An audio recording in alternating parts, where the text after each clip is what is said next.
नमस्कार मित्रांनो, लग्नानंतर होईलच प्रेम या मालिकेच्या येणाऱ्या पुढील भागात आपल्याला खूप मोठा आणि जबरदस्त असा मालिकेत ट्विस्ट पाहायला मिळणार आहे मित्रांनो.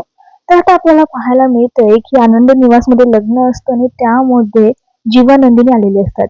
जीवा नंदिनी तिच्या मैत्रिणीच्या लग्नात आलेली असते आणि तिची मैत्रीण चित्राचं आता दोन्हीही कन्यादान करत असतात. नंदिनी सोबत आता या लग्नात आले म्हणून जीवा आता ते लग्न खूप एन्जॉय करत असतो. जीवा कुठेही उभा असला तरी तो सारखा नंदिनीला बघण्याचा प्रयत्न करत असतो. त्यानंतर नंदिनी स्वतः नवरी बनून जीवासमोर उभी राहते आणि तिला पुन्हा जीवासोबत लग्न करायचं असतं. ते जीवाही मागे हटत नाही, तो सुद्धा नंदिनी सोबत पुन्हा लग्न करण्यासाठी तयार होतो.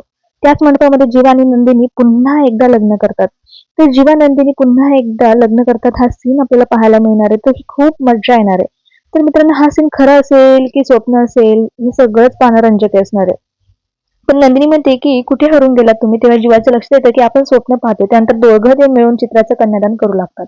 तर मित्रांनो, स्वप्नात का होईना पण जीवाने पुन्हा एकदा नंदिनी सोबत लग्न केलेलं आपल्याला पाहायला मिळतं. दोघांची गाठ जुळलेली आपल्याला पाहायला मिळते. त्यामुळे आता पुढे काय होईल काय नाही हे सगळं पाहणं रंजक असणार आहे. धन्यवाद.